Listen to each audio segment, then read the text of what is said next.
It's about a guy named Beck hero who reborns as a normal person with his past memories intact after defeating the Demon Lord.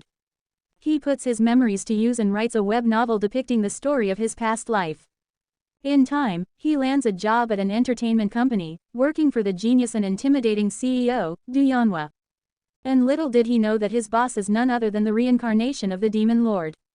When his web novel catches her attention, the two mortal enemies appear destined to collide once again. This webtoon offers an open ending, and since I'm not a fan of open endings, I'm not completely satisfied with the conclusion. However, it's a good engaging story with a unique plot and has nice characters without dragging drama too much. So if you're looking something refreshing to read, I'd definitely recommend this one. An 8.7 out of 10 for me. Is it worth reading? Yes. Drama worthy? No. It's about a man named Yushin, the president of Saison Group, who only thinks about work, money, and doesn't really pay attention to his family. He is betrayed by his boss and thrown into a lake, left for dead. But a mysterious voice calls out to Yushin underwater and asks whether he would like to start a new life. He wakes up to find himself as a slimy, scaly largemouth bass tasked with a bunch of quests to fulfill, that ultimately promises him one wish. He later finds out that there are other people in the lake surviving as a fish. The plot is unique and it shows the intertwining of different people's stories and the different perspectives of many sides of the story with good character development. It's an interesting read and I'd give it an 8.9 out of 10. Is it worth reading? Yes. Drama worthy? No. This is a story about a young girl named Sunghye who wakes up in a room with other girls wearing the same clothes. She doesn't remember how she got there and starts to panic, trying to escape. Unfortunately, she's drugged by a creepy woman named Youngja and becomes trapped. Later, she discovers that it's a sinister place called the Purium Welfare Center, which is, ironically, not a place of well-being. They engage in illegal organ trafficking. The story follows her attempts to escape with two unexpected twists. While the plot isn't entirely unique, this webtoon has the ability to keep you engaged. However, its quality declines somewhat as it progresses. Nevertheless, it's not bad and is a short yet very intriguing manhwa. I'd give it an 8 out of 10. Is it worth reading? Yes. Drama worthy? No. The story is about a high school girl named Yunsei who meets her alternate self, Seiei, from a parallel universe in her dreams. One day, they decide to switch places for a week. Seiei, having been envious of Yunsei's perfect life, decides to accept the offer. But things don't go as planned. Seiei later finds out that Yunsei has accidentally killed someone and now she has to deal with the consequences of living in a different world, while trying to find a way back to her own. It's a good read. The overall ending definitely differs from different viewpoints, but I'd say for me, I've enjoyed it so far.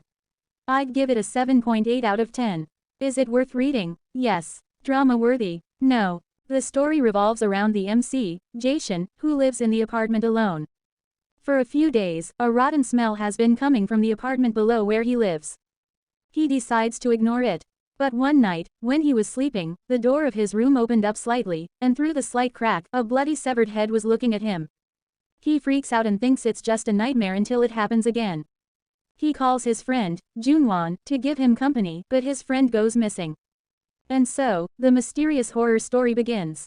Later it was revealed that Jason has the power of seeing dead people. Another major character of this story is Officer Han. He has a special power. He can sniff the intentions of the next person and can also tell if the next person is lying or not. These two odd individuals finally meet to solve an increasing number of missing persons cases. And lots of mysteries will unravel as the story progresses. I really enjoyed this webtoon and I'd give it an 8.9 out of 10. Is it worth reading? Yes. Drama worthy? No. This is a story about a girl named Yian who moved to a new school, presumably due to financial issues. She's really smart but a bit too confident. On her first day, she tries to become the student body president. She wants to join a club to boost her academic record, but every club says no.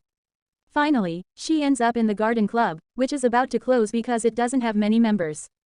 There, she discovers some old bones and a hidden notebook that hints at a murder that happened 15 years ago on the school campus. Everyone, even teachers and the principal, could be suspects, and they seem desperate to keep it a secret. Putting her studies aside, Yian puts in a lot of effort to solve the mystery and find the real culprit. I enjoyed this webtoon because the art was neat and simple, the story was full of suspense, the plot flowed well, and it was an engaging and short read. The characters were enjoyable, and I loved how they solved many small cases that led to uncovering the bigger mystery. It all made sense and the ending was satisfying. I'd give it a 9.2 out of 10. Is it worth reading? Yes. Drama worthy? No. This webtoon tells the story of a girl named Ran. One day, she wakes up and finds a big egg by her bed. When she touches it, a handsome man pops out and calls her, Mom. Ran doesn't know where he came from, so she names him, Eggy, and decides to raise him.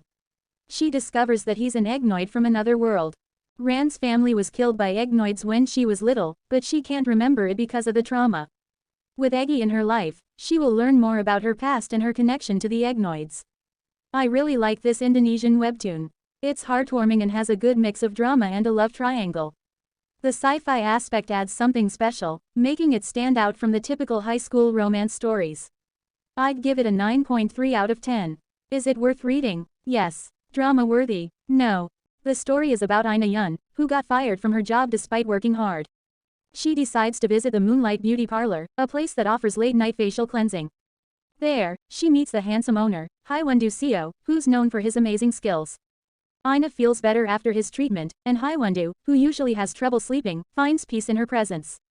Ina not only lost her job but also her home in a fire. Haiwon helps her by offering a place to stay and a job at the parlor, as long as she helps him sleep. They start working together and try to encourage their customers, just as Haiwon encouraged Ina. These little stories reveal the backgrounds of the main characters, especially Haiwon, and show how a romance starts between Ina and Haiwon. It is really a binge-worthy webtoon. A good story, nothing groundbreaking, unique characters and plot is consistent and entertaining. Since it is short, the characters well defined, without the need of any character development. Overall it's a perfect execution of a short story. A 7.6 out of 10 for me. Is it worth reading? Yes. Drama worthy? No. This is a very interesting webtoon about a middle-tier devil named Seatree. His job is to break people's hearts. He falls onto Earth as a human after being unfairly framed in devildom. He's on a mission to find a serial killer who might help him return to his devil life. Along the way, he encounters a tough human prosecutor named Narcissa, who he dislikes at first because she's really strict and worse than the demon himself. His plan is to make her fall in love with him so he can break her heart and regain his devil status. However, as time goes on, he starts developing feelings for her. But there's a catch. Falling in love with a human means he'll be banished from the devil world forever, and it will come at a great cost. I really enjoyed reading this one. Their interactions were funny and I also loved their chemistry. Even though the ending made me emotional, I felt entertained and hooked to this manhwa. A 9 out of 10 for me. Is it worth reading? Yes. Drama worthy? Yes. This is one of my favorite webtoons by the same creator of She's Hopeless. It's about a werewolf named Haru who gets adopted by Hana's family. Hana and Haru grow up together, and Hana secretly falls for him while dating a guy named Jeff from school. But later, she realizes that Jeff isn't a good person and breaks up with him. Meanwhile, Hana and Haru spend time together, and Jeff, her obsessive ex, exposes their relationship to Hana's dad. As a result, Haru gets sent away to a shelter. It's a heartbreaking story between a werewolf and a human girl, where society unfairly treats werewolves like pets and even makes them fight in arenas. Besides the plot, there's a lot more to this story. It's incredibly engaging, and you might find yourself tearing up at the end. It's been years, but I'm still emotionally attached to this webtoon. It's truly an amazing work. I'd give it a 10 out of 10. Is it worth reading? Yes. Drama worthy? No.